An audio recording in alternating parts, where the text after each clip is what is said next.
Good evening. This is an in-person special meeting for Board of Education. Today is Monday, July 28th. It is 6:32. We are at City Hall, 305. In attendance, I'm Jennifer Perez, Board Chair. We have person Albert Bennigan, Princess Mary Menez, online Keisha Casimir, Joseph Kolovic, and Robert Traver, and Andre Woodson. So we'll begin. Their first item is public speaking, and no one signed up today, so fine. Next up, we have Dr. Ravy's presentation of his end of the year report.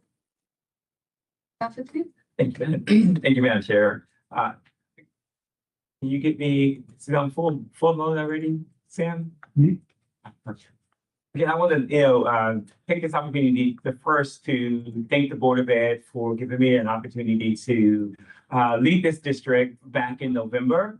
I was selected to be the acting school superintendent and moved into the interim school superintendent after a couple of weeks.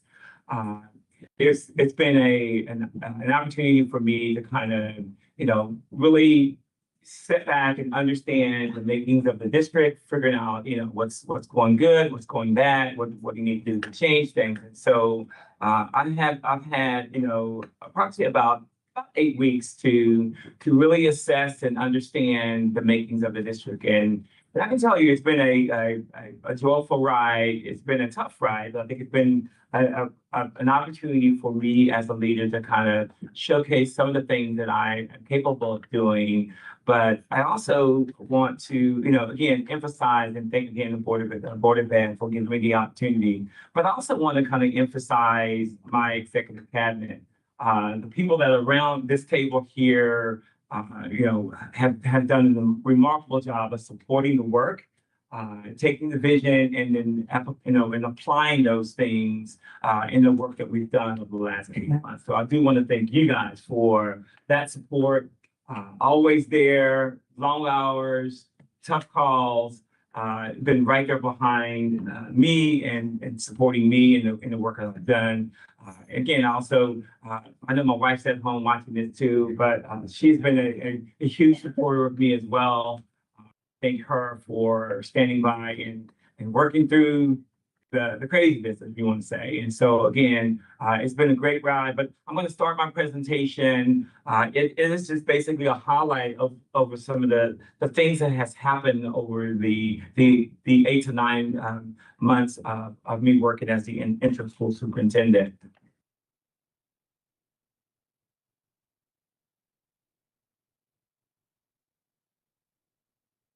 Really just, starting off with the executive summary, because it talks about, I was appointed November the 12th.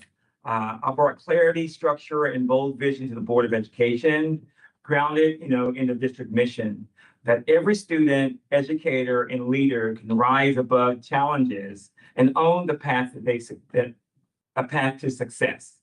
My leadership prioritized equality, transparency, and equitable progress. I embrace the values of learning community where ownership replaces excuses, solutions replace blame, and every action aligns with our vision of equitable outcomes for all students in Bridgeport Public Schools. In Bridgeport Public Schools, I think it's important that as we, took this journey, it was all about, that we believe in every student, every educator and leader within they have the power to, rise above the challenges and create their own pathway for success.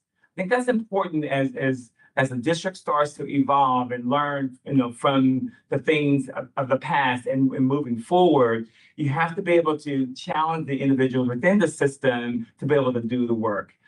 We foster the learning community where we own, again, the ownership replaces excuses. So we can't just say things are going to happen without having someone to say, okay, why did that happen? I'll give you excuses that it happened, but we need to fix things, right? We have to find solutions instead of having to blame everybody for everything that's happened. This district has been through a lot of different, changes over the last 15, 20 years.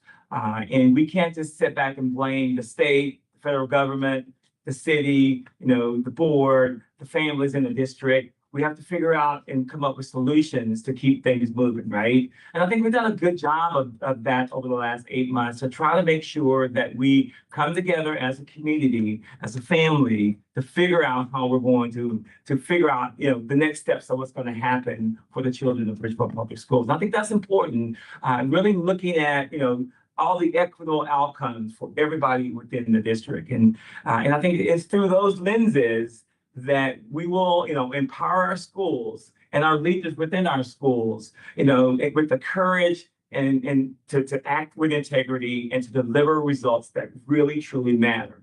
And I think the community got a little bit of taste of that over the advocacy periods that we have. And I'll talk a little bit about that. We went up to Hartford and we made a difference. This community got together, we rallied the troops, and we took busloads of kids and parents to Hartford, and we made a huge difference. And so we're going to talk a little bit about some of those things that took place as well. When I started this journey, it was all about, what I call the theory of actions. And the theory of action is all about, the change process within the organization. If you do these things, you should get these results, right? And so that whole premise of developing a theory of action and creating accountability for the, as a foundation of what we're doing and how we forward is really, really keen and clear for progress moving forward in this district. So we started that. Now we're going to continue forward in the next couple of Background noise. Yeah, Mr. Cobb, can you mute your mic? Oh, sorry, it must have came off. I was moving something in the car. Sorry. Thank you. So we talk about strategic pillars of action. And so I think one of the things that's important as we continue this journey is it's clear, having clear roles and responsibilities for the people that are doing the work within the district, understanding exactly what their roles are and how they add value to the organization. And so really making sure that we're clearing some things up about who's doing what and how and when, and who's communicating throughout the system in order to make that clear. Building capacity through professional learning. We have a lot of new people in the district. So we have to be able to provide those professional learning opportunities for not only new board members that's coming to the table, but new community members that are just engaging. They may have just become members of our community. So we have to teach them and train them on how we do our business within the district, as well as new teachers, administrators, throughout the district. I think the third point of these action pillars of actions is establishing a feedback loop. We got to make sure that when something happens, we have to learn from it, right? So we have to have that feedback loop, and we've done a great job using Thought Exchange to really kind of grasp the input from families and community members, and really trying to kind of do some checks and balances across this district. And then we talk about data-driven decision making. We have to look at the data and let the data drive the decisions that we're making across this district. And so we're going to be doing a lot more of looking at the data before we act on the things that we need to act on. So I think that's important as we move forward in looking at data decision making opportunities across the district. I'm going to start out with the organizational management, because I think this is one of the proudest pieces that I can emphasize. We balance, in fiscal year 2025, we had a $37 million projected deficit. And we worked through trials and tribulations, cutting staff, adding staff, removing staff, replacing staff, shifting staff around, looking at programs, looking at curriculum opportunities and things that worked and didn't work. So we came together, the board, myself, the community, to really look at what we need to do to kind of get that deficit down. And then, in 2026, we balanced a $26 million projected deficit as well. Again, it's just such a pleasure to really fight through the difficult times that this district went through, and we're here. We have a balanced budget. I think that's something huge to be proud about. But I think the other important piece of this is that the state of Connecticut conducted a forensic audit, and I think a lot of the precursor to this audit was that there was some, fraud or some misuse of dollars that was happening in this district. And so I'm proud to say today that there was no evidence of fraud presented in that audit. There's a lot of procedural and process and procedural things that we have to sum up and because I know that's what we need to do. There's 34 opportunities that this district is going to, clean up the things that we've done in the past, making sure that we don't do those things again. And so that's important for me as a leader.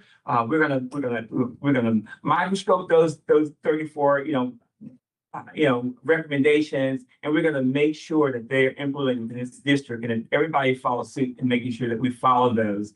So that is another huge challenge, but I think that's something that we're welcoming as a district. I know my staff, we've had a brief conversation about it. We have our leadership team meeting on Wednesday. We'll work through a little bit more of that as well. So that's truly important for a leader, but the finances guides all the work in this district. And so we're there. We have a lot more challenges ahead of us, but I think it's something that we're going to be able to kind of work through and improve as we move forward.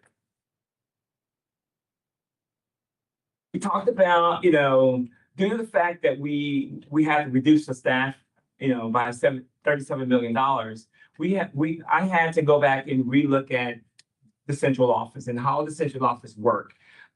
So central office departments were reorganized to maximize efficiency, cost savings. We looked at, personnel were reallocated, responsibilities were consolidated, and the redundancy was eliminated through everything that we worked through. So we have a brand new organizational chart that will be presented to the community here in a couple of weeks as we roll out our new web page as well, a website, and really making sure that we have sustainable internal savings that we can make and continue to have throughout the upcoming months. The other part of the focal point was the community and board relationship. I think I've had a really good opportunity to kind of grow with the board over the last 9 months. The board has an opportunity to grow with me as well. And I think we've learned a lot together. And I'm very, very excited about what the future holds for the team of 10. I do have 9 board members and myself.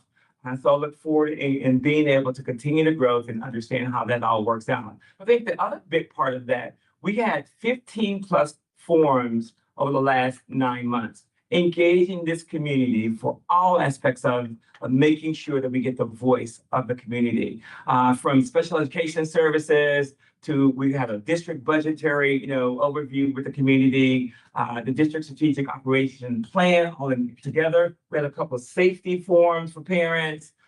We did several meetings with talking about the master facilities plan from George's office and PJ's office, combining that facility studies and the demographic studies together. And then, at the heart of, the new year, we have several opportunities to engage the community around immigrations and related concerns that our families had. So we went out to the community to engage them in that aspect as well. But that has been a huge aspect of, I feel, the success of what we do, because the community understands and knows what we're doing, how we're doing. And yes, there's many, many more opportunities to get better at that.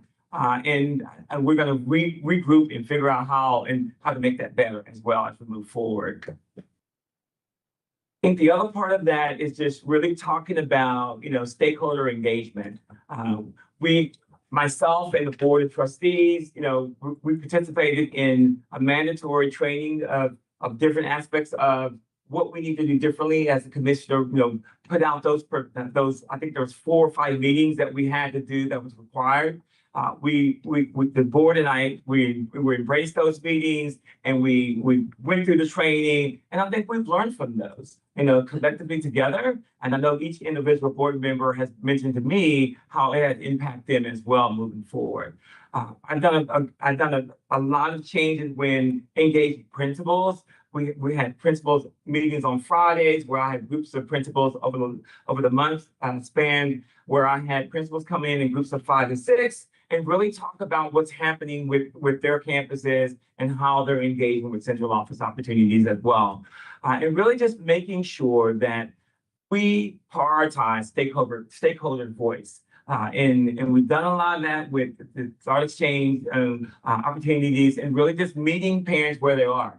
We've been out to housing authorities and housing projects to really kind of meet the parents where they are. We've done a lot of community member engagements as well. So again, it's just more of making sure that I have an open door policy, making sure anybody that wants to come see me will be able to step in and come see me. Again, you talk about community and board relationship, and it's all about the advocacy. I think this year, I was told that again, Bridgeport was the loudest and the proudest when they went up to Hartford. This is the first time in a long time that the city of Bridgeport, the Bridgeport delegates, the Board of Ed, and the community of Bridgeport rallied together to make an impact in what is needed for the children of Bridgeport. And I can tell you, we're going to be asking this community and the board and the delegate and the city to step back up again and to make it count one more time. There's a special session coming in September, and I think we still need to be able to have an opportunity to advocate for a few more dollars to make sure that in 2027, we're going to be able to find and have the dollars that's going to be devoted to this district for our kids to be able to succeed and so and work from there. Again, we at the advocacy group, that whole time of the legislative session, there was 50 public testimonies. Many students came up to testify. We were in favor of Senate Bill 1511 that focused on equitable schools funding, although we didn't get all the funding, but we did get some of that special ed funding. And so I'm very, and I'll talk a little bit about that here in a little bit as well. But it gave me an opportunity as a school leader to really, engage with state leaders that I haven't met before. And so we had face-to-face conversations about the needs of Bridgeport and really making sure that I had a voice for this community up at Hartford to make sure that they understand that this is serious. And so we need to make sure that our voice is heard. And so it was a great opportunity for that. And I'm very, very proud of that as well. And then you talk about partnerships. And I think, being in this district for, about 2 years now, again, just in the last year, we repurposed and really kind of re-engaged over 30 new partnerships in this district. Community members really wanting to step up to help Bridgeport Public Schools and the children that we serve. And so it's been remarkable to, organizations like LifeBridge and CT State Housatonic, M&T Bank, the Rotary Club, Cal Ripken Senior Foundation, the Hall Department. I mean, just a lot of different organizations, guys, that really wants to make sure that we do what we have to do for the benefit of Bridgeport Public Schools. So the partnerships and what we do is really going to help us to think outside the box. The Bigelow, Foundation has provided, tons and tons of dollars to support this district. So again, we've got to make sure that we engage the partnership and making sure that we can revitalize our foundation that we have in the district, and that we're doing some things there where we're having to reorganize the board of the foundation and really enhance the ability to go out there and to ask for additional dollars to support the things within the district. One of the biggest things with the partnerships is with the partnership with CT Housatonic. They have given us an opportunity to engage in the first ever district centralized registration center. We're very, very proud of it. There's a picture on there. It's not fully decorated with Bridgeport paraphernalia on it, but it's going to be an opportunity for us to really do a one-stop shop enrollment opportunity for kids within the district.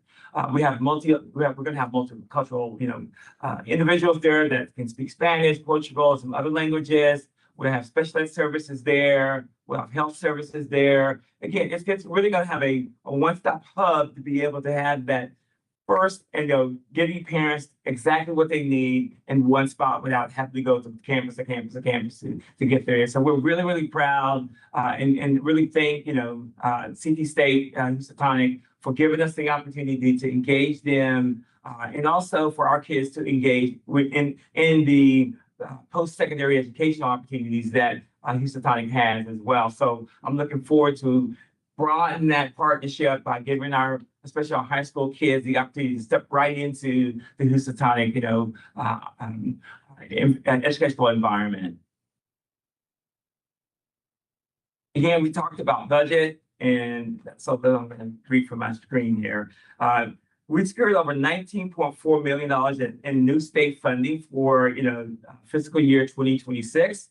That was about $2.6 million in SPED development funds. That's where we look at excess costs and being able to bring those dollars back to the districts that we can use within. So that's about a $2.6 million, reimbursement. And then $5.8 million is a seed grant that we got for special ed funding, and that is to expand new special education programs. Because one of the things that we are in the midst of doing right now is transforming how we serve special education children within our district. And so these funds are going to be very integral in helping us to continue the effort and work through and enhancing the programs that we have.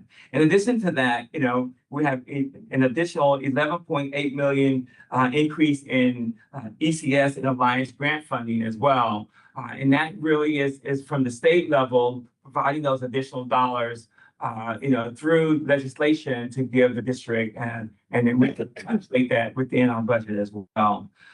Again, we achieved a $35 million cost reduction, and we also did a lot of budgetary things within the district. Nestor and his staff really kind of helped, our staff and cabinet to really kind of fine tune what we're spending and how we're spending, and making sure that we can cut, along the way as well. So it was a combination.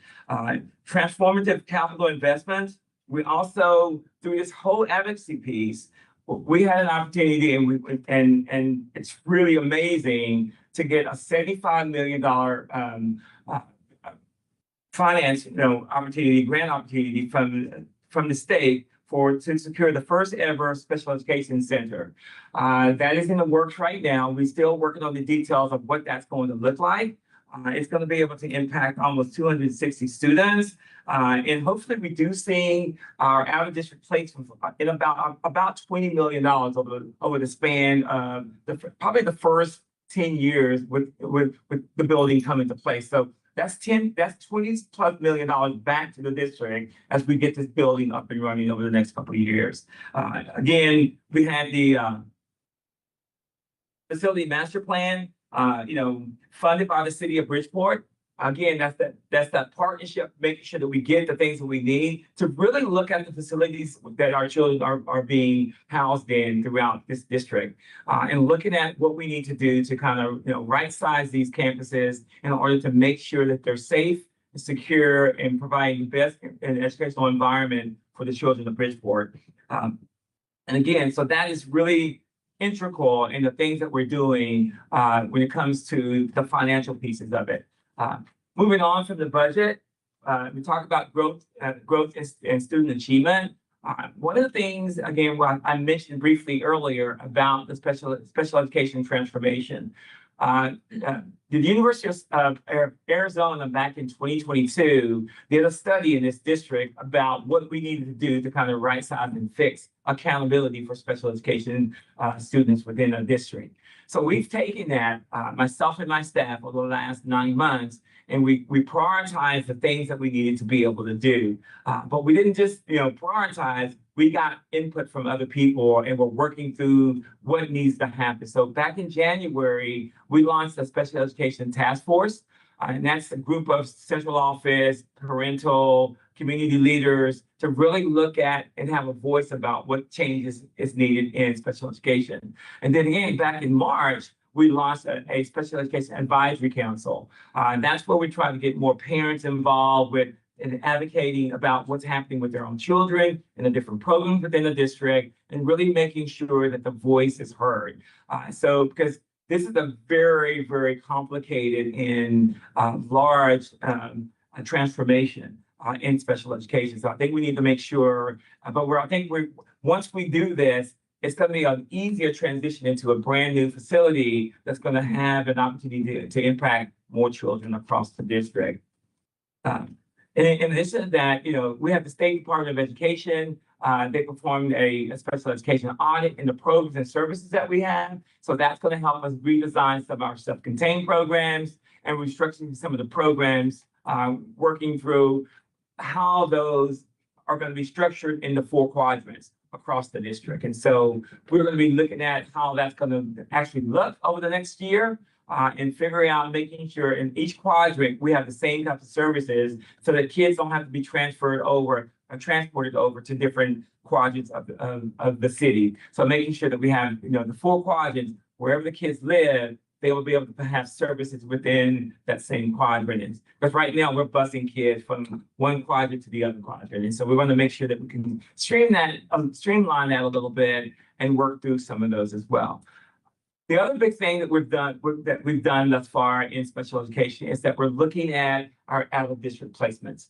Those are individuals that the district has placed out of the district because we could not service them within the district. And so as we look at revitalizing our special programs, we're looking at making sure that we can bring those kids back into our district because we can now service those children, in their neighborhood schools, and saving the district tons and tons of dollars. So that's really the important piece of the transformation of special ed, of being able to do those things in-house and make sure that we do them with fidelity as well. So those are the important pieces of, and then in addition to doing procedural manuals, not only for special ed, but we're going to be doing the same procedural manuals with our budgetary processes, along with some of the recommendations for the audit as well. We need to be able to pick up the manuals and understand how to do it without having to just go off the cuff and do same things differently. There's always procedures and procedural manuals that really fit what happens within a division. And so we're starting with special ed, but we're going to also do the budgetary piece as well, along with some other areas as well as we move forward. Again, we talked about the District Special Ed Center, and I do here, I would like to thank the delegates. I want to thank, the mayor, the city council. They've done a tremendous job of advocating up at Hartford for us as well. I think the Board of Ed, they went there, we collaborated together, and the outcome of that is a $75 million state funding opportunity for this district. And no other district in the state of Connecticut received these dollars, right? So it's going to be the first of a kind in Connecticut, and we're going to be the first district to kind of roll that out there. And that is something to be proud about, and we are proud about that. So again, I can't thank, the delegates enough, the city council, the board, the mayor, my cabinet, the community. We had students up there advocating. It was just the best feeling ever for a superintendent to really feel that, hey, this is why we do what we do, right? To make sure that we can advocate and get those funding. So more to come about that new district special education center that's coming. One of the other pieces that I think is important, because as a district thrives academically, they have to have a robust curriculum to be able to do that with. And so with the help of Marge and Bella and their curriculum department, we had an opportunity I had an opportunity to engage with teachers. The teacher union has been, and the administrative union have been great with supporting the work that we've done. We've done a great job of reaching out to both the teacher union and the administrative union about what's happening and getting their input on what's going on. And when I went out to talk to teachers, they were talking about curriculum and that they didn't have input in the writing of that curriculum. And so what we've done is given them an opportunity to go back in and help create and write curriculum. It has been a great opportunity to get their voice and being able to align K-12 the different, subject areas to make sure that we create pacing guides, aligned with the state standards. We bring in special ed and bilingual services into those plans to make sure that no kid in this district is going to not have a robust, academic experience moving forward in this district. So we're very, very proud of that. I'm hoping to see great things, come from that. Because I think, again, it's all about that partnership, right? The partnership in the classroom, and being able to, work through and move through and drive through to help the student achievement pace. Again, we talk about the multilingual learners, and sometimes they're left out. So we want to make sure that they're part of this whole plan, right? Because we have almost 6,000 multilingual learners across this district. A huge percentage of the students that we serve. And so we have to make sure that we stay true to making sure that we go through and we emphasize and support those kiddos as well. We're going to be introducing the K-5 biliteracy pilot program at Cedar Bataya, and it's a dual language literacy and cultural responsive perspective. It's going to be new rolling out next year. We have the new handbooks and procedural models and guidelines that we're going to be following as well. And then we restructured the high school a little bit when it comes to supporting the MLL, learners as well. So very excited about engaging those two things in the core curriculum as well. Assessment and data systems. We are going to be doing an online, school improvement planning process with our principals coming up in the next month or so. And it's an opportunity for them to highlight their campus and district improvement plans across the district. They're all going to be electronic, generated. So if one principal leaves 1 year, the next principal can still step in and still be able to see exactly what was put in motion and change as needed and kind of work from there. But this is all about the data-driven instructional support that we're giving campus principals.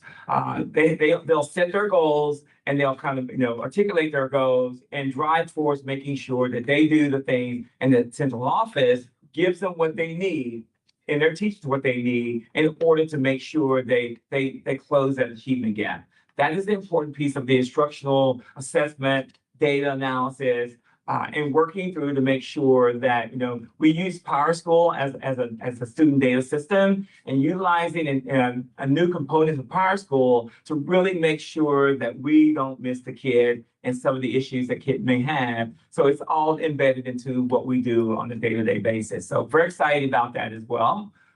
And then it's all about learning. The professional learning that our staff is receiving across this district. And I'm real proud to say that our multi-tiered system of support is going to be integrated into a PowerSchool this year as well. We're going to be doing a district-wide, focus on school improvement planning, data-driven instruction, special education, multi-tiered system of support, and the differentiation of services across the district.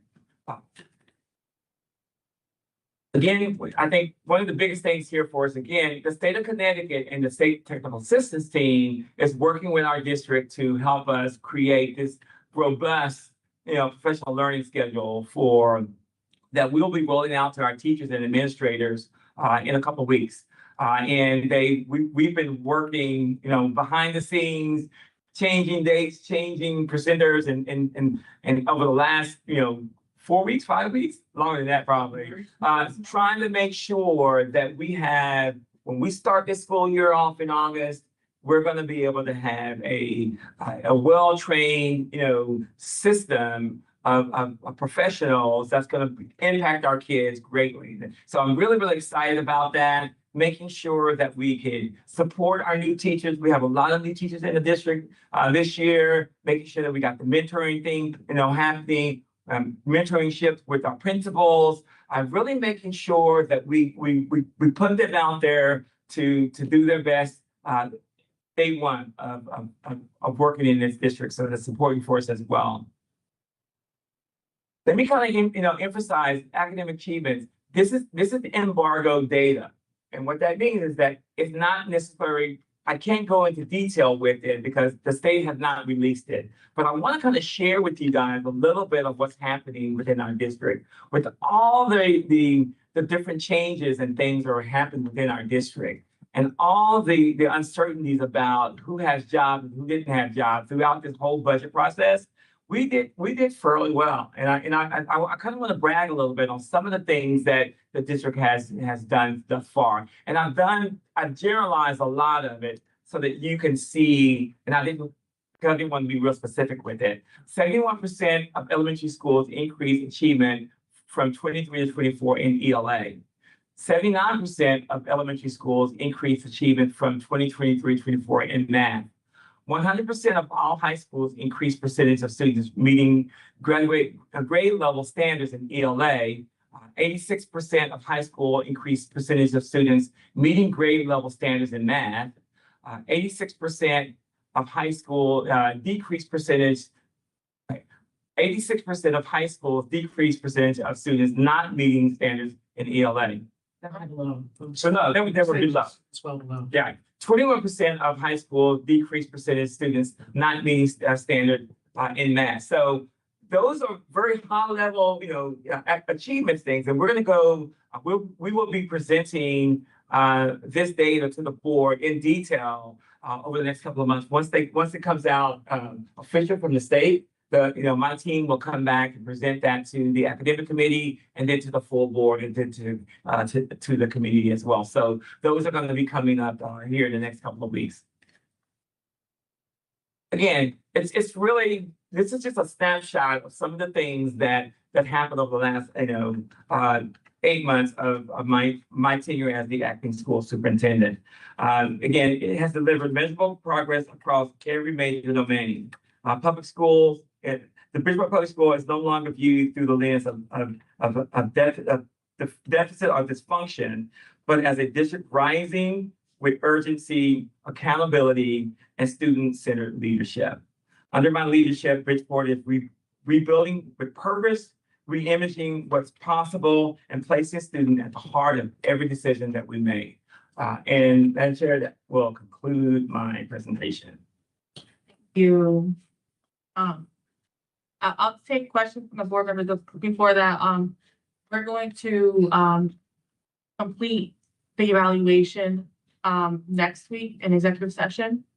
The reason for that is because when you look at the evaluation form, it does require the board to look at the presentation first and then make their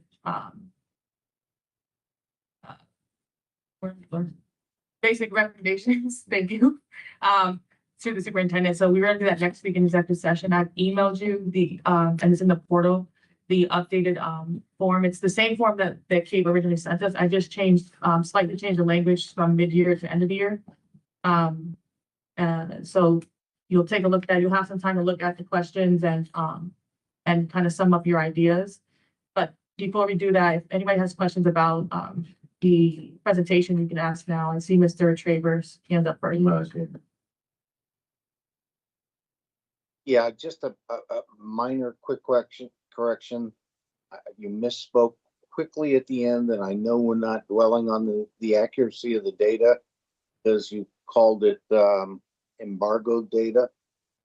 But you said 21% on your last fact, Dr. Avery, and it was 71%, as you said. Yeah. All right. Oh. I just misspoke. I'm sorry, you're right. Sure, thanks for correction. But it's much better as 71% than 20%. 71%. You're right. 71% of high schools decreased percentage of students not meeting standard in math. Thank you, sir. Perfect. I'm going to say I'm still up. I'm going to do up here.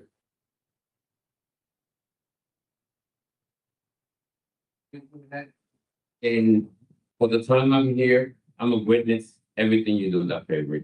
It wasn't be easy this 8 months. You never give up and you stay there, to the end. And be almost 20 years in district, see so many superintendents go and come back. You stay. And you say, I want to do the best thing for our children, for our parents, for our staff. And I really appreciate that. But at the same time, I have to thank you for the cabinet.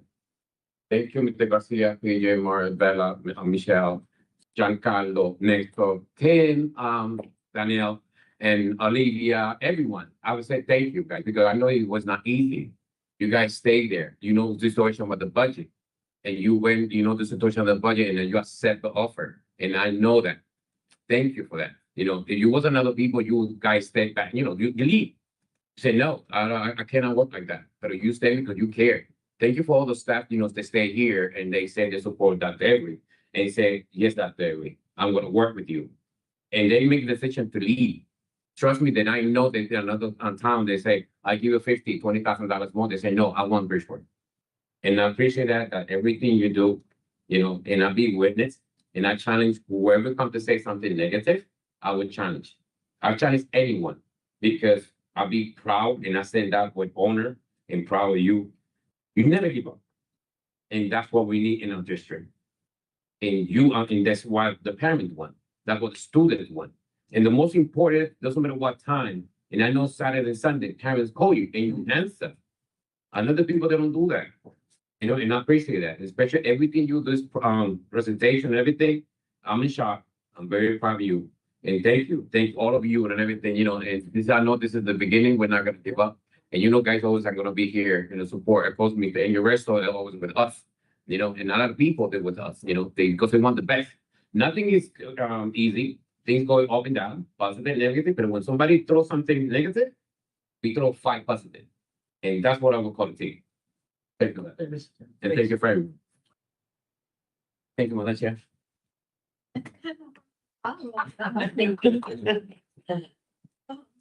So I do have some questions, but I do second everything Mr. Bennett said. I know it's been a very difficult few months, school year altogether, and I really appreciate your diligence and your perseverance and the entire team just to keep at it for our kids.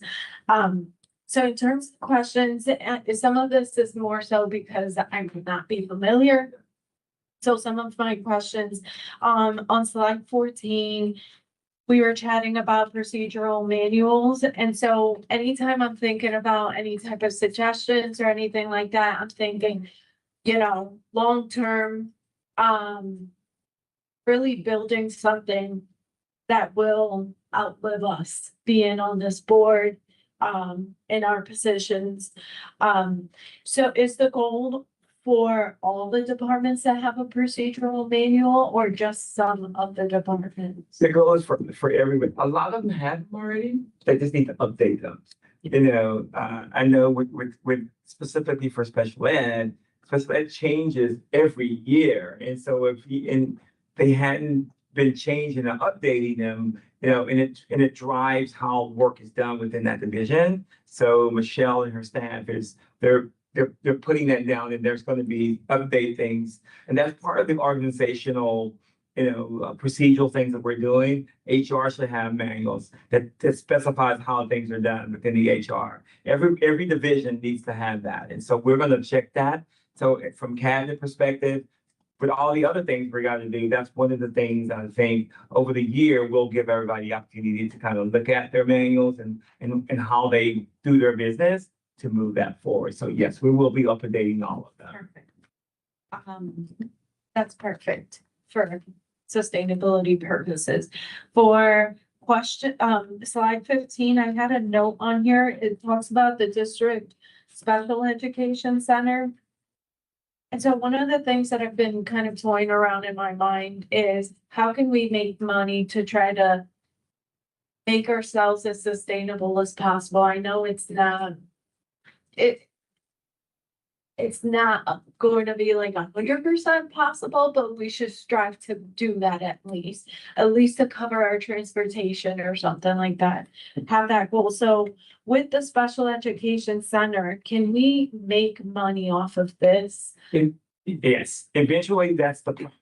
But we have to build it first. We have to figure out and get our place in order before we get there. So that's kind of why we're the transformation thus far. We have to make sure that we do all the things we need to do to get there. Once we build it, then we will know how to go from there. But we're going to start small and then we'll bring our kids back. And then from that point, once we kind of figure out and get our rhythm, then we'll know how to be able to bring other districts into play to work out, trying to figure out, we may have maybe 20 spots open for other districts to, send their children to as well. But again, that's the goal, is to make sure that we're self-sustaining, and then we can kind of make sure that we take care of all our internal, issues that not issues, but internal, opportunities that we can to get better within the system. And then we can, as we build it, it'll grow, and then we'll be able to use that as a financial impact opportunity for the district. Excellent. That's awesome. My thought process was, let's make the best special education center in Fairfield County to the point where the surrounding towns would want to be here and want our services. In the state. Again, briefly, the theory also is that we're gonna build it to the current level that we've addressed within the current ed spec. But the way we're gonna set up that parcel is that in the future, if we need to build another portion of a building, we'll have some centralized common area that we'll be able to build onto. Yeah. So we're already thinking ahead that if we have a successful transition into this, that we can build capacity into the future. My last question.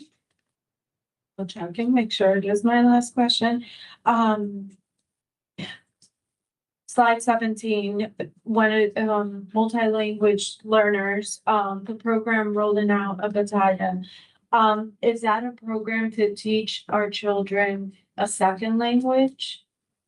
But this is a, excuse me, this is a program where for our Spanish speaking students who they're currently in a dual language program, which really wasn't clearly defined at the school.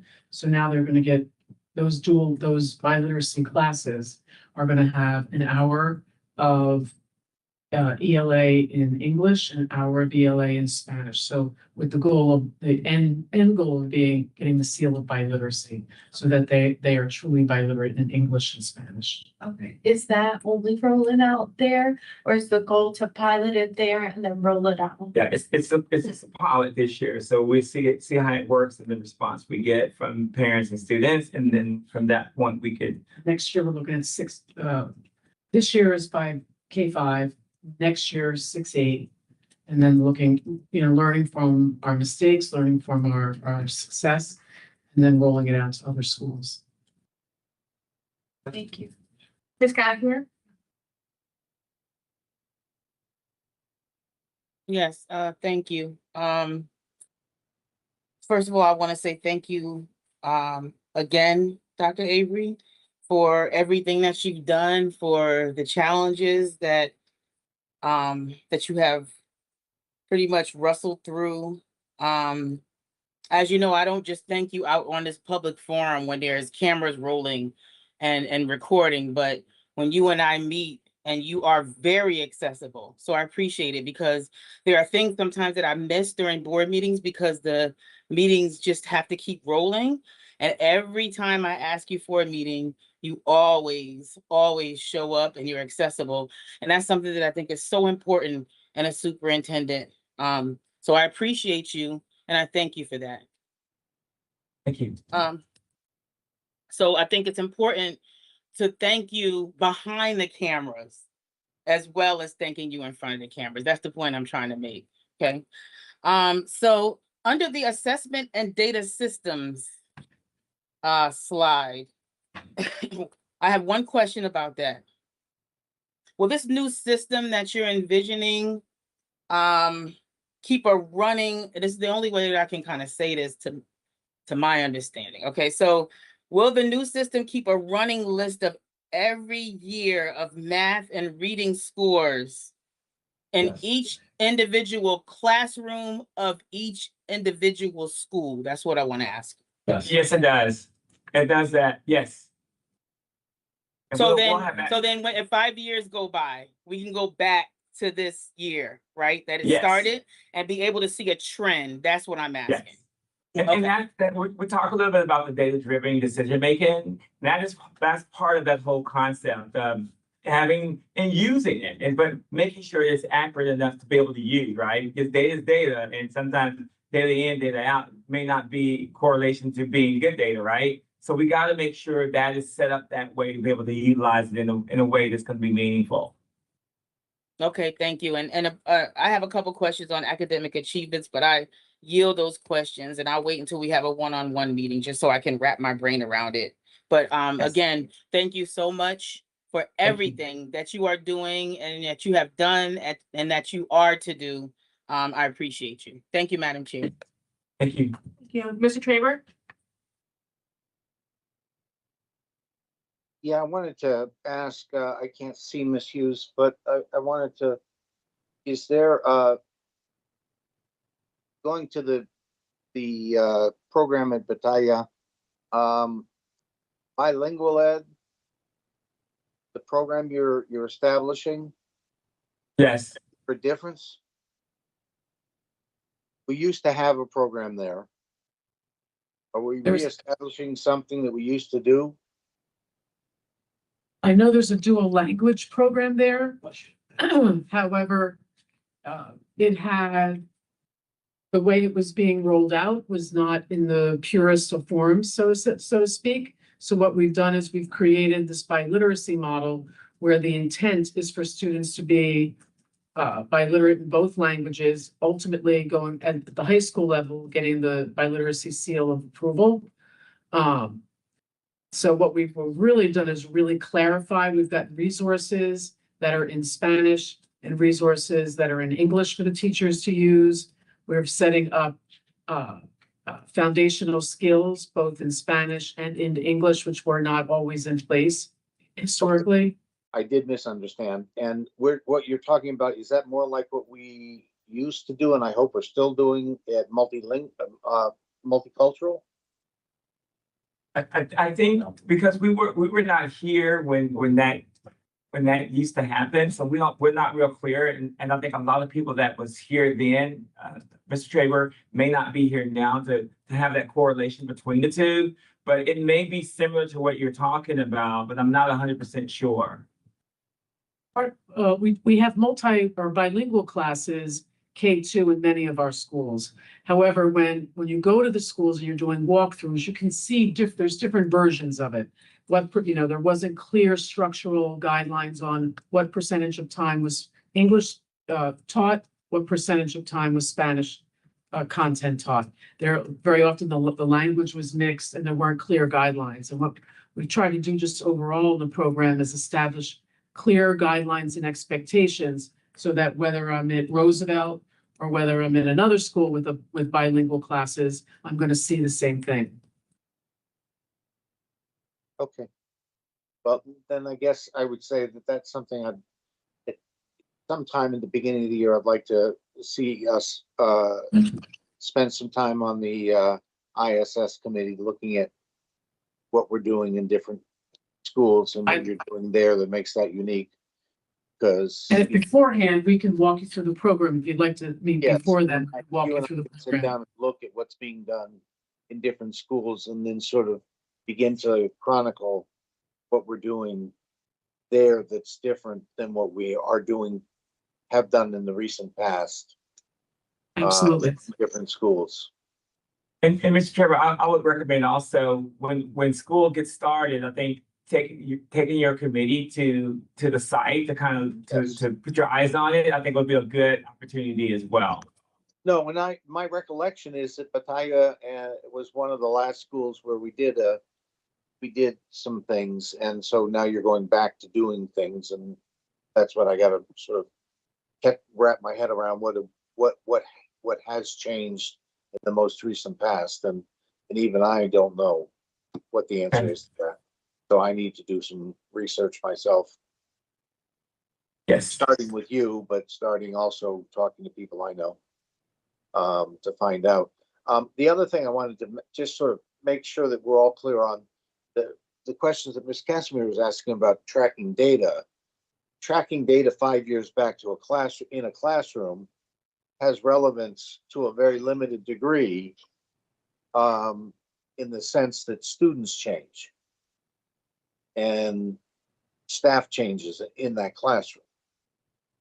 I mean, we I don't know what the current phraseology terms that are being used, but for a while there, we were talking about cadres of students.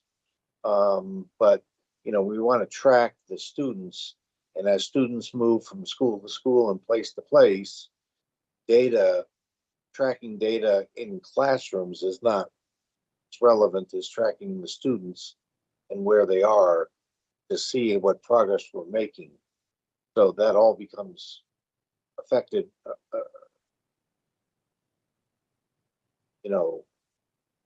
affected by, where the students are and who it is that we're talking about, not just the classroom.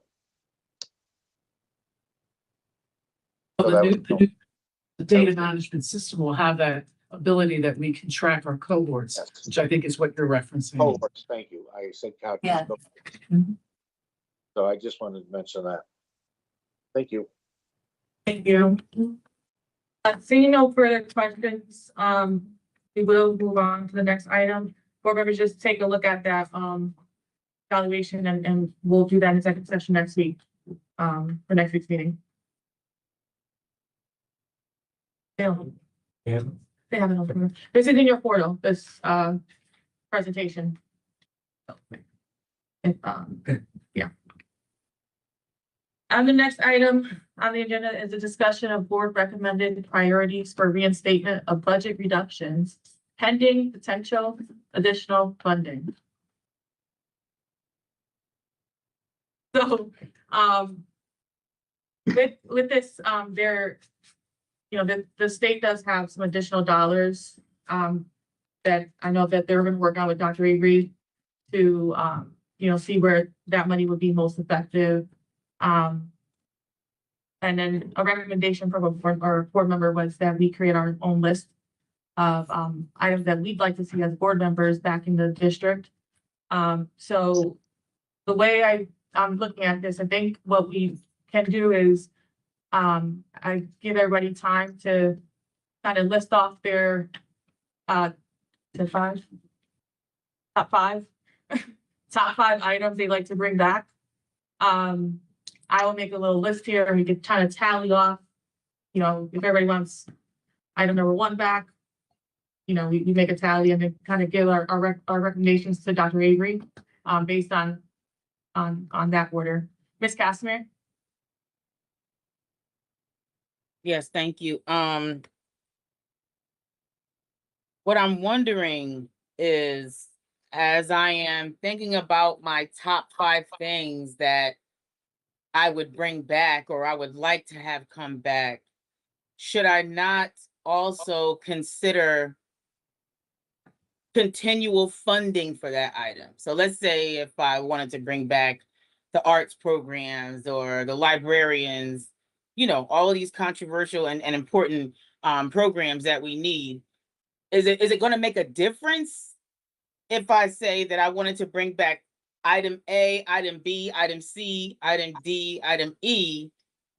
Is it going to sustain over the years? Like, that's what I'm kind of confused about. Yeah. That's great. Through the chair, Ms. Casper, great question. I think that's a valid question to ask. And that's one of the things that, my staff is trying to consider as well as we make our recommendations. But that's a true fact. Because this is a one-time funding opportunity from the commissioner. So if we don't have the dollars to sustain it, then we're not going to be able, that it should not be considered. And so there's other ways and other opportunities to kind of, consider things. But when you're looking at the things to bring back, you also got to look at, okay, how do we sustain it? Because a lot of the things that we put on there are things that have to be funded every single year moving forward. And so we just have to be able to figure that out and have that discussion as a board, if that's going to be, viable or not to bring back. So again, this exercise is just really looking at which things we want to do first and then decide on from there, is it sustainable or not. We can just go through another exercise with that, I guess. Yeah, and this isn't Thank you. means like a final list. It's kind of what our priorities are, and then as money comes in, we can look at, you know, what are our top priorities, whatever we want to see back, and kind of implement it that way. And yeah, so I'll, let's start with Mr. Sakalovic. Yeah, as we frame the conversation, we've got to I just want to address this first. We've got to consider tiers of money too. Like if we get $1 million, do we want to bring back a piece of a program? If we get 2 million, do we want to bring back a whole program or a piece of one or a piece of another? And I would like to address also the sustainability that the sustainability doesn't necessarily mean that the body remains. Because over the course of COVID, when we addressed all of the trauma the students were taking, the students that benefited from those psychosocial services that are no longer available, they're carrying that throughout their career. So that's throughout their education, and it's affecting them every year. The kids who had the paraprofessionals that were added on, they got the introduction to kindergarten with help, and that's going to sustain them throughout the years. So it's not just can we sustain the body, it's the service that's going to be provided. Is that going to be beneficial to a certain number of children that it wouldn't have been beneficial to before? That being said, I'm probably ready to list my 5 priorities. And they're basically interchangeable. Depending if we get money, it doesn't make sense to have like one librarian, but librarians are pretty much at the top of my list, followed by paraprofessionals, preferably permanent paraprofessionals, but barring that, back to the per diems, followed by the arts program, followed by transportation. What's that, 4? 1, 2, 3, 4. 4 is all I got actually for right now. Thank you. Mr. Traver?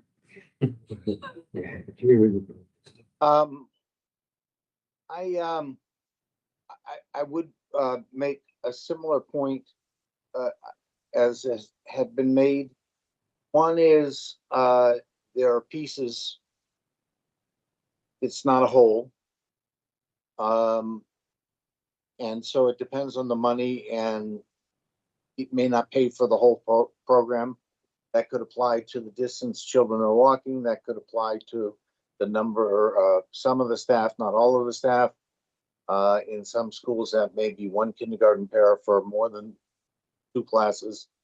So I think that there are ways that you can look at that differently than we have been. So I agree with the points that have been made on that.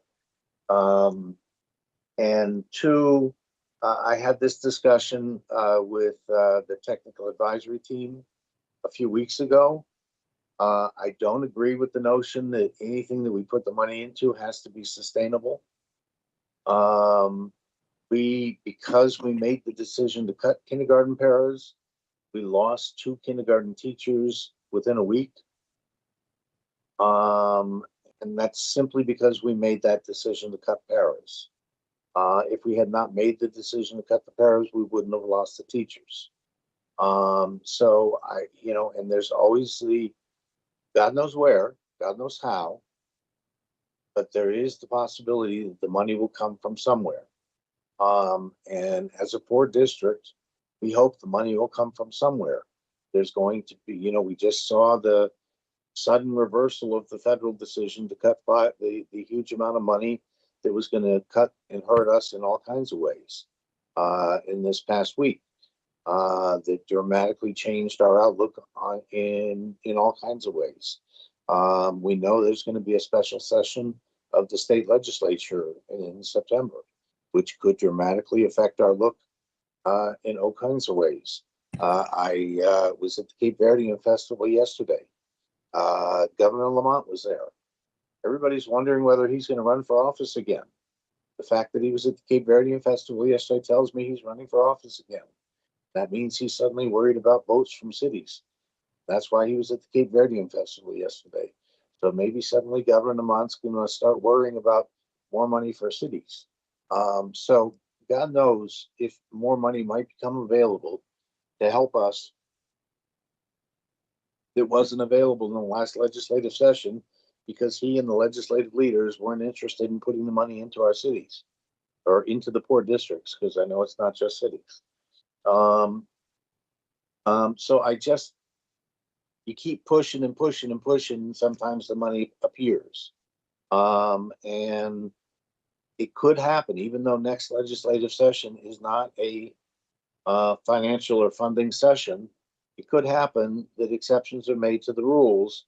And so I think that, if we were to put money into kindergarten paras or arts program or librarians or any of the things that were just mentioned that are not, are continuing needs, we may find the money to continue those.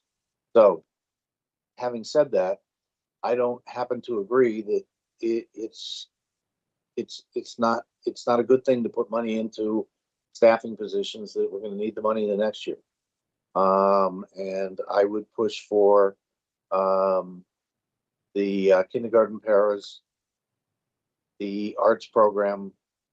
I mean, kindergarten paras, the librarians, the arts program, and the social workers. Oh, wait, I guess I got one more, don't I? In that, Was that last one? pardon me, that was 4. That's 4. Yeah, so, and then I guess I would add the counselors too. And outlines in the elevator. Ms. Casper? Again, if these programs are sustainable, that's just me and my take, right? Mental health services is number 1 for me. Librarians, number 2. Transportation, 3.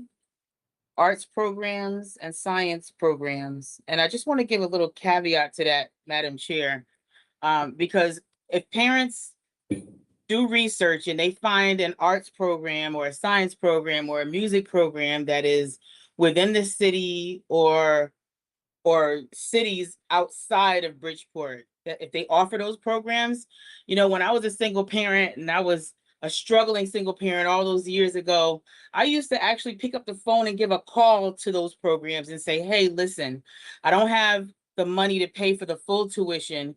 Would you be willing to give me a discount? Or do you have a program where you have a scholarship? Like, sometimes it really takes us parents to be proactive and calling and asking, because if you don't ask the question, the answer will always be no.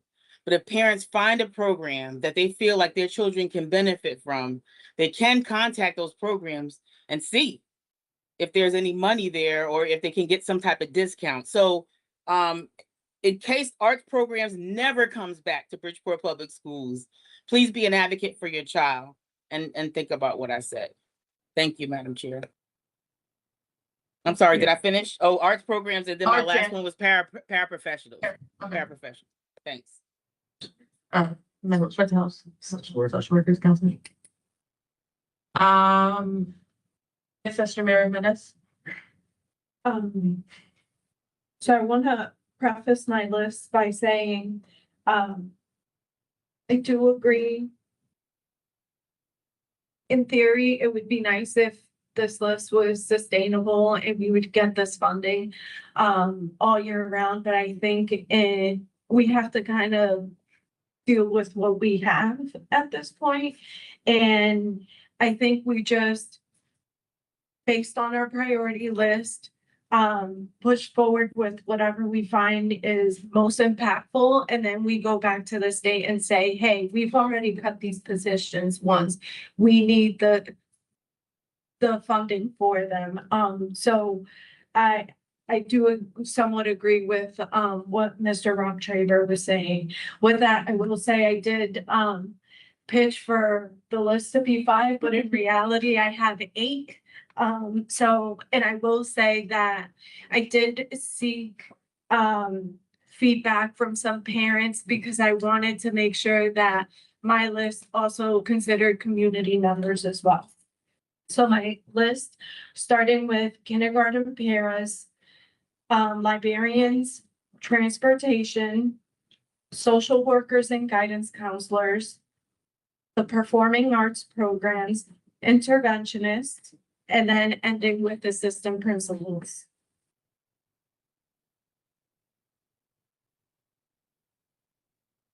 Mr. Benham? Yeah, thank you, Madam Chair.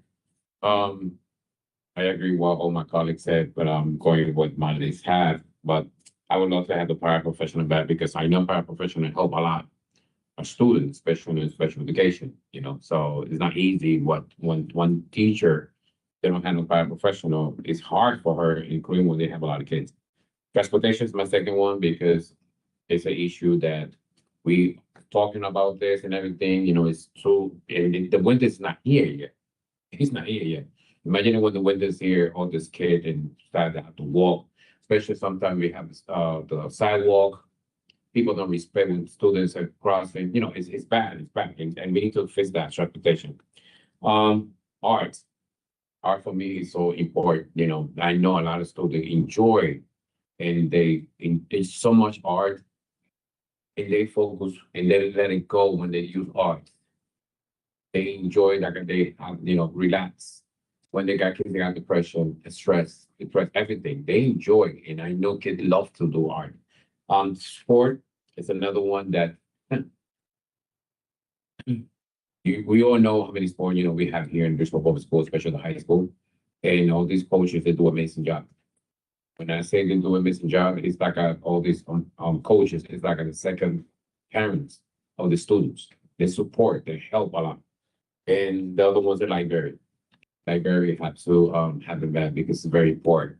Have to read in all the schools, especially when they start the kindergarten, once you know 8th grade, and especially now that we have changed a lot of things for the new schools, high school. Kids will be using a lot of library, you know, and especially when I know Miss Valle bring us and Jeff about how they can do it, you know, in the phone library to get information. You know, we talk about that. So that's one of my five top right now. Thank you, Madam Chair.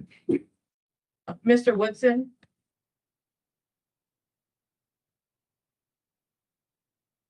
Oh, You have a list? was my hand up? Where's Oh. the list? Oh, this is the one that Nestor brought before us in June, Oh, where we had to make those cuts for from like starting with paras. I'll send it to you. okay. Out of here. Okay. I'll Only thing I could say about it, I think that like personnel matters and stuff like that. Those should come from. We should hear directly from the assistant principals and stuff like that because I mean I've been in the community too, and actually assistant principals and principals have been the ones that have been the in my ear the most. You know, just not complaining, but mentioning how they're losing their staff and how their job is going to be impacted and how much work they have on how much more work that they have on their plate because of losing assistant principals and even office staff. So like I said, I would hopefully we direct not only community members but assistant principals and principals, ask them about their input because like I said, a lot of the cuts that we were making, those are the people that are going to be impacted the most. Besides the students, the principals, and they're going to be the ones who get the brunt of the work. So hopefully, while like I said, we're listening to Dr. Avery. He said everything, everything is important. So I mean, we should try to at least like I said, everything is important. So we should kind of it show where we could make the most improvement. Something that could show with statistics and data to show, look, this is how it was last year when we added a little money from from the state or whatever, and this is what happened on the next year. So if we could show where we're impactful, and where the data could show that where we made the most impact, you know, I think that's what we should add the money. But like I said, I think librarians are to me are the most important. Librarians, principals, assistant principals. That, you know, those are you know, those are pretty important to me. But I think all of it is a very, very important. That's it. Thank you. I'll say my list and I'll go back around to you guys. Number one would be Paris for me, kindergarten Paris. Number two would be the library media specialist. And if, like we said, we have to bring back parts of this and not all, at a minimum for the high schoolers. The library media specialists are integral in like helping with research and, you know, just preparing for college. And so this will help get our students college ready. Transportation, if we can't do the full thing, at a minimum, elementary transportation, our chronic absenteeism is only gonna go up after this. And, you know, that's gonna happen if we don't provide transportation for students, especially in those winter months. Social workers post-pandemic, we have the COVID babies coming in. So we're gonna have, I think there's a continued need for mental health workers. And then lastly, the arts will be on my list. And so I'll go back around for questions. I do want to say that you guys heard it, a lot of our bringbacks would be the same thing. A lot of the same items. You know, there's a few here and there that aren't on the list. APs were on it twice.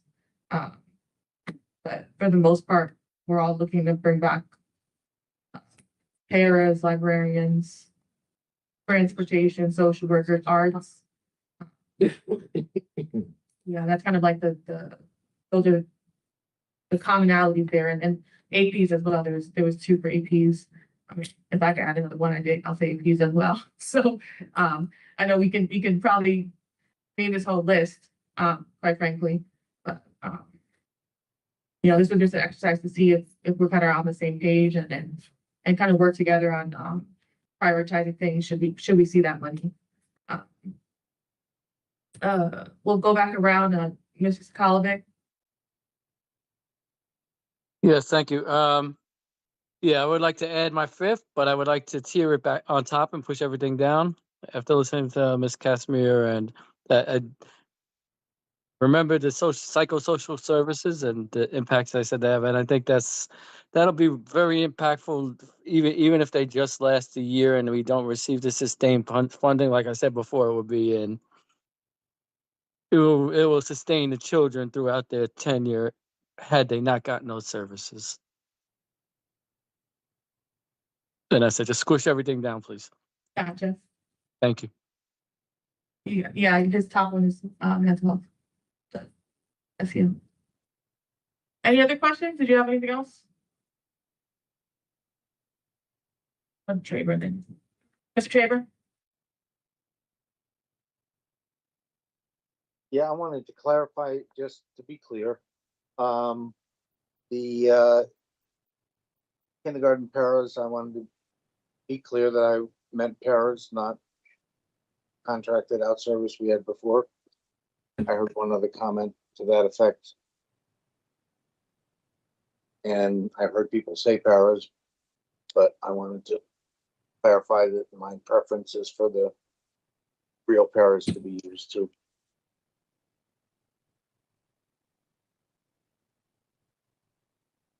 Ms. Echeverry minutes. Two questions, a question, then a comment. Do we know or have any idea about how much money we can foresee? The allocation is $5 billion. You know, it's a one-time $5 million set-aside account for the commissioner and on behalf of the Board of Ed. So the exercise is for giving her the opportunity to say, if we have some input in this. This is what the board is wanting. Thank you. My second item was about the librarians. Wanted to know if we can consolidate positions. For example, there's some STEM position and computer literacy positions, and wanted to know if we can merge them and have basically the librarians do that role, and then maybe we can reallocate money for the STEM and computer literacy for other items. Not 100% sure you can do that due to certification purposes. I mean, they're under different certifications, and so that's math science, that's math science engineering piece is under a different certification than librarians. So I don't think you can do that. And I think the purpose of this exercise is we cut these positions. What could we do? I'm in favor of if we could bring back half of what, say, high school or, the high school media specialist and half of the kinder pairs with $1 million.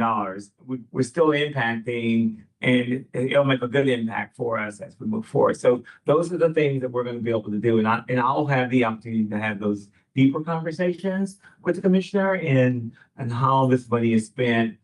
She will probably have or the technical assistance team that's in the district will have an opportunity to have some influence on what we really truly need, and making that recommendation to the commissioner. Gotcha. As well.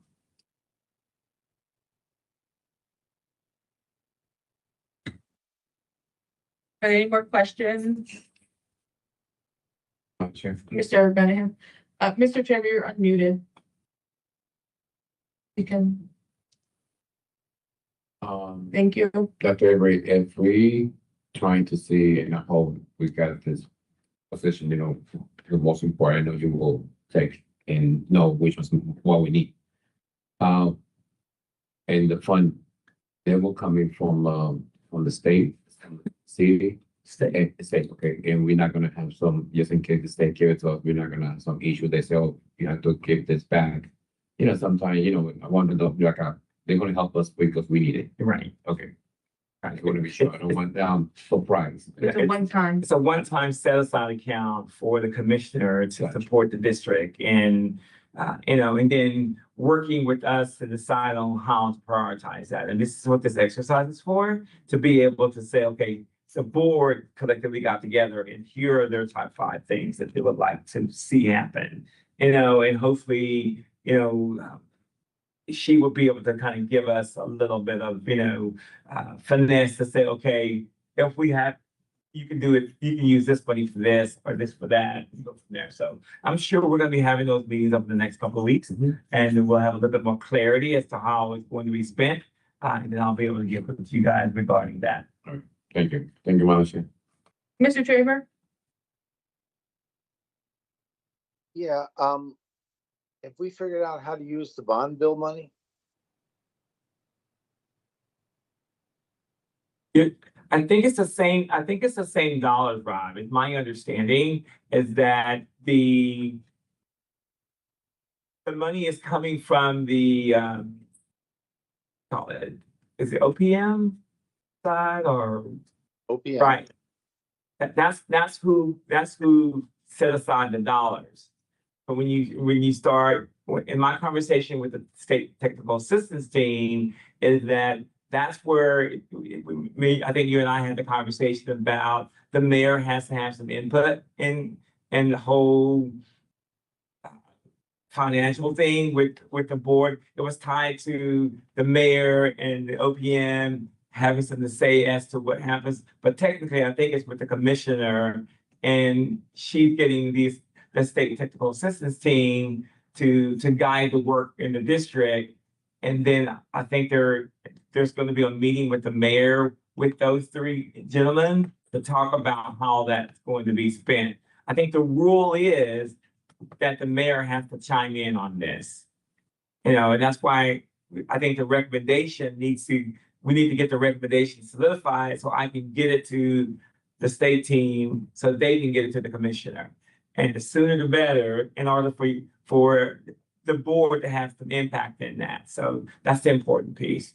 But I think the exercise is going to give us the top 3 or 4 is going to rise to the top. And I think we'll be able to have a strong effort to say, hey, here's what we want board-wise as a district. If I answered that correctly. Yeah, okay. I'll do some poking around again because there for a while, it looked like there were 2 different $5 million amounts floating around there. Yeah, And- my understanding is I think we both had the same, we both had the same perspective, and I'm like, they said, no, it's the same thing, but the commissioner had hers because she presented it like it was hers, then they did too. So I don't know. All right. Seeing no further questions, we can, we'll put together this list and I'll send it to you, Dr. Avery. I know you broke down, but I'll put it together. I already broke it down. I'll just I already put it together. No further question. All right, discussion and approval of the hotel and cost for the 2025 Cave Tax Convention, November 21st, 22nd, 2035 at the Mystic Marriott Hotel in Groton, Connecticut. So, I want to throw this out there because, the early registration for the, Caves Cap Convention is the 22nd of April, August. Back in time here. And so I wanted to, just get a gauge to who would like to attend this. I have some costs broken down here, but I just want to look at the flyer. The flyers in our emails, but, through Cave, but station, here we go. One of the things that, Cave is doing this year, because it is an election year, is we can register as board member 1, 2, 3, instead of out putting names down. So my thought process earlier on was, open this up to the board members who will absolutely be here in November. Given that there's 5 of us that may not be here. So, but given that they are allowing board members to register as a board member 1 versus your name, I will open it up to see. I wanted to see what the board thought about allowing us to register board members for this event. I'll break down the cost that we paid last year and then also what it would cost to send the 2 delegates. I'll break down the cost, Joe, and then I'll call on you. There is a opportunity to go for the whole weekend or Friday, Saturday, a 2-day registration. And that would require it would require hotel, that's what we're voting on. To stay at the hotel for 9 board members, that would be $6,500. And that includes 2 board members who stay an extra night for the delegates. If we decide we're not paying for hotel and people just want to go for like the Friday session, that would be half the cost would be $3,200. The hotel cost is $221 per night with taxes and stuff. So those are some of the numbers I threw out there. Mrs. Collick. We could always replace board. We've always been able to replace board members. That's always been a pretty much a thing. As far as the hotel, I don't think we should incur the hotel costs personally. It's a drivable distance. Yeah, it's an inconvenience, but everybody else is tightening their belts. So I think we ought to as well.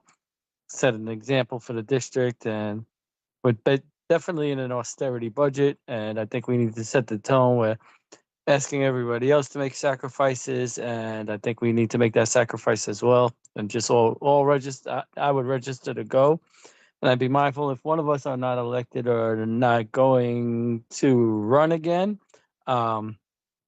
to leave that spot open or even capture that spot. And because by the time that happens, the election will be happening and we'll know who's coming and we could invite the newly elected person there so they could hit the ground running. I don't know if that makes sense. I understand what you're saying. I'm actually in agreement about, omitting the hotels. And if you would like to go for 2 days, have a nice drive or come your own cost for the hotel. But, I'm gonna listen to what everybody else says, I'll go with what everybody thinks. So, Mr. Medina, you want to? Yes, good evening, all, and I apologize for my tardiness and my lapse in timing, but yes, this subject I've been highly advocating to get registered ahead of time. That way we can take advantage of the savings and stuff. And I know that's been kind of like been stalling. As far as me being also an advocate, I'm looking forward to staying up there for the time to take advantage of the sessions, all sessions. So, I don't have a vehicle to be going back and forth all the time, but I'll do what the team wants to do, but I need to be there early because again, I am one of the delegates, so I would like to make sure that we can get together as the board, figure out anything that we would like to recommend, changes, policies, or whatever it might be. That way we can present something as a Bridgeport. As you guys know, last year, we were recognized as being, a full board attendees. And I would look forward to having everyone join if they can. I understand some people are, dealing with elections or whatever, but like we said, we'll have time to, change the names if necessary because of the elections. But I'm looking forward to being part of the whole thing. So that's where I stand. Thank you. Okay. Go ahead, Mr. Brennan.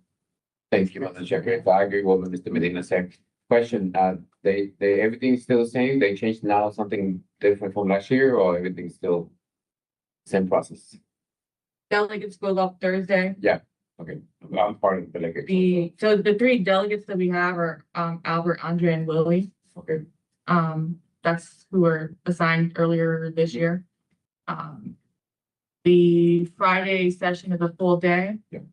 I think it starts like at 8:30 or something. Yeah. Saturday, the same thing. Saturday's not full day, sorry. Saturday ends at lunchtime. Yeah. So registration would be, the early registration that we're deciding on paying on right now for is due the 22nd of this month for the early registration fee. If you want to register after we can, it's just gonna be like $100 more per person or something to that effect.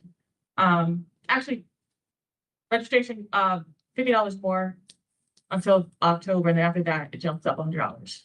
I'm saying this, Madam Chair, it's good like some Medina said, every time Bridgeport grow, they love what Bridgeport grow. They start saying Bridgeport's in the house, and trust me, they love to see Bridgeport, all of the board members over there are able to be good and to have us, everyone. Again, Yeah, I think we should go. I don't necessarily think the district should cover transportation, hotel expenses.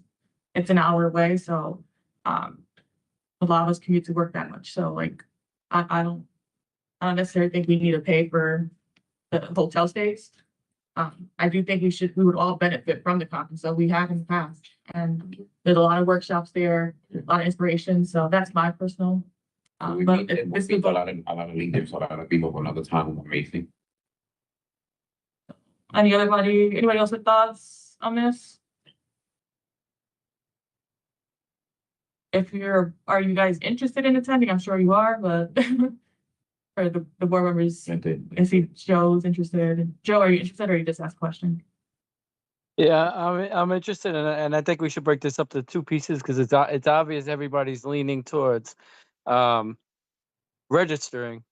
Yeah. But it's so far not so obvious that everybody's leaning towards the hotel. So I would like, in that vein, I would like to make a motion to take advantage of the early registration for all board members for the Thank you, Cape guys. Conference alone. Second. So the second by Mr. Benahan. So the first motion is to register board members. I want to just say not all board members. I may not be in town that weekend. I don't know yet, so I don't want to register until the last minute, meaning the day before the early registration. So all board members who are interested. Correct. I'll so- accept that friendly amendment. If I'm on the board in November, that's You one are. of the actual plans. You So, but I don't wanna, put my name in just yet, so, just wanted to let you guys know that. So, yeah, let's vote. So if Any- we decide to pay for the hotel, we just do it on our own then, right? Yeah, mhm. Okay, thank you. Well, no, we're voting on that That's too. that's a second vote. Sorry, that's gonna be a second vote. Gotcha. This vote is just to register for the conference by the 22nd. Mr. Traver, do you have a question about the current motion? You're No, muted, sir. I said I withdrew the question. So seeing no other, questions, all in favor, say aye. Aye. Aye. Any opposed? Any abstentions? All right, so by August 22nd, I'll have Danielle reach out to everybody to make sure that they're gonna go or not. And for those of us, who are on the fence of being here, will be registered as board member 1, 2, 3, 4. And that's that. Is there a second motion? For the hotels? Yes, second. Another motion, we need another motion Oh, for the, to cover the cost of hotels. Mr. Somebody, go ahead, Mr. Benham. what I make a motion to, do you have a writing to say, or I make a motion to, just to pay, the hotel? For the district to pay the hotel, is there a second? Second. Second by Ms. Casimir. All in favor, say aye. Aye. Aye. Discussion. Any Discussion. opposed? Discussion, ma'am. Oh, I'm sorry, is there discussion? Yeah, I would just like to reiterate that we are in austerity measures. I believe we're asking staff to do any conferences remotely and not incur those costs as well. Dr. Avery, am I correct in assuming that, in my recollection, that staff is not going into overnight conferences that are pretty much local? They're very limited. Right. And I don't think we should be placing restrictions on staff that now we're not willing to replace on ourselves. And that's all I got. So any further discussion? All in favor, say aye. Aye. Aye. Any opposed? I'm opposed. Can we do a roll call? Because I'm not too clear. Roll call. Okay.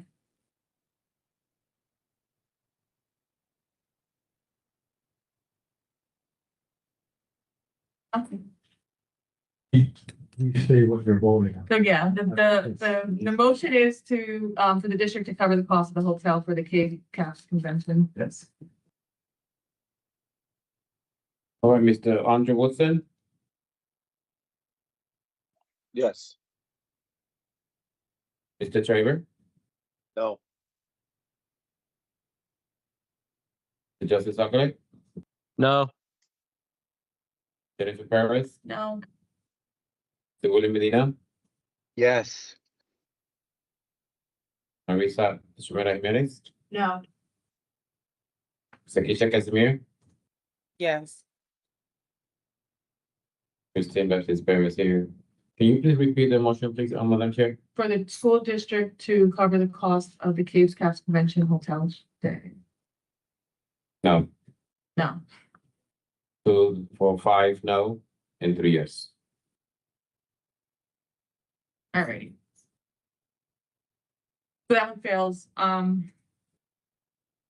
we'll consider carpools, guys. With that said. So just get your, Danielle will reach out to you or reach out to Danielle about attending the conference. Please review the evaluation. We'll have a meeting next week. We'll also, I also have reached out to the state so that they can present the audit to us. So I'm hoping that they can do it next week. I'm still waiting to hear back. I try to condense as much of things we can in one meeting, so we're not meeting every week, but it's hard. So, Mr. Traver? Yes, I appreciate that. You had said you were gonna do that, and I just wanna express formally in a meeting that I noted in the state's press on the, audit, that, they had planned on meeting with a whole raft of people except us. And I find that objectionable. They were scheduled and ready to meet with the city council and the state delegation and all kinds of other people, but they weren't planning on meeting with us. So I appreciate your effort to get them to sit down and meet with us. I frankly think they should have met with us before they blasted out to the world their report. And whatever inaccuracies it contains, before they they met with us to sort of sit down and explain it to us and answered our questions about it. But I just wanted to say that on the record to the public, whoever's watching or will watch this. So I appreciate that. I also had a question about tomorrow night's meeting in the South End and how it came about, because my awareness of it is 3 city council women, people, and a minister announcing a meeting that we're having in the South End. One of those city council people works for us.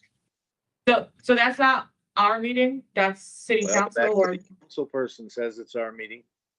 The one that works for us. on the flyer says it, but it's not, we're not during that meeting. They approached me with concerns that the community had and that they couldn't answer. And so they wanted me to join their meeting to answer questions. So that's how the meeting came about. And so I'm just gonna be a participant in that meeting to clarify the things that our transportation is ready to go for the start of Bassick High School, but they're all worried about the community piece of it. And I don't have anything to do with all that. So I'm just clarifying. Perfectly legitimate, but that city council person who works for us has no business announcing that the Board of Ed, they're suggesting even to the public, is having a meeting.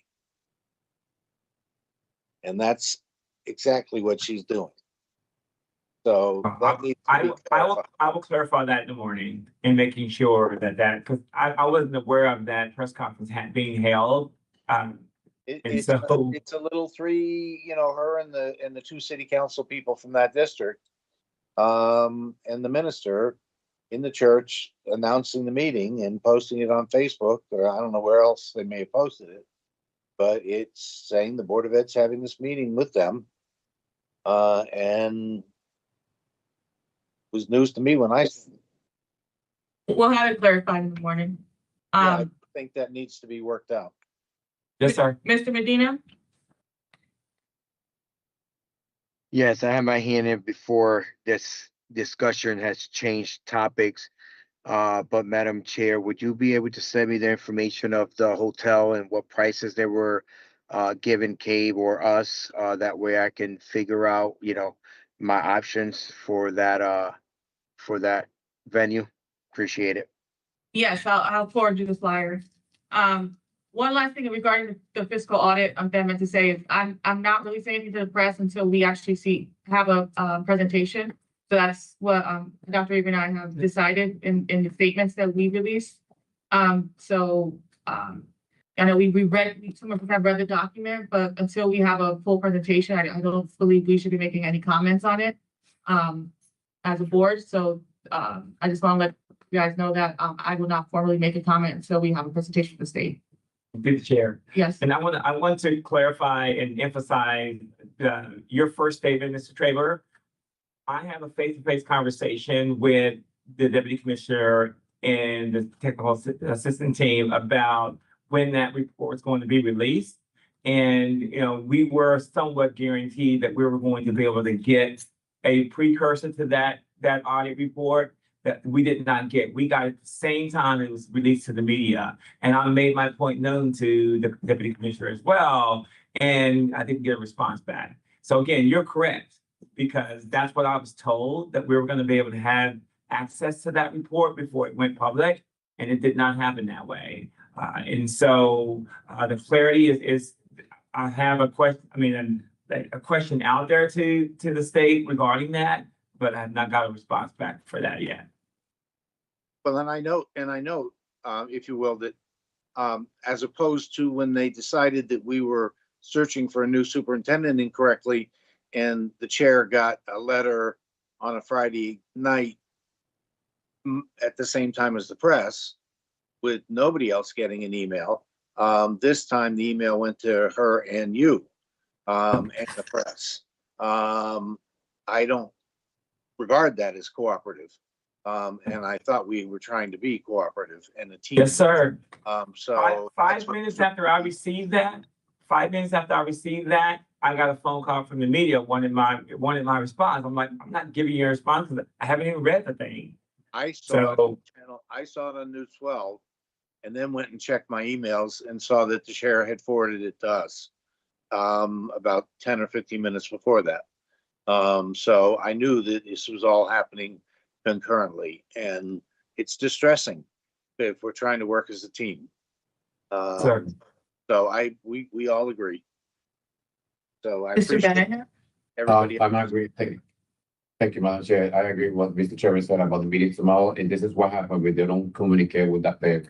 Like and now, he's the interim superintendent of school. They're supposed to come to him first, anything but Bridgeport Public School. So the information go wrong when they don't talk to him. So now they got consequence. So this is what happened. So I agree with interim said. Thank you, Madam Chair. They did talk to me about, the concerns that the community had. I volunteered to go to a meeting, but it's not my meeting, it's their meeting. So the community has concern about school transportation. I'm the person that needs to get in front of it. So I'll come, I'll talk to whoever. We got our ducks in a row, we're good. You are interim superintendent of school. This will come to you first. Make it happen. Yep. Thank you, Madam Chair. Listen, Final question, Mr. Woodson?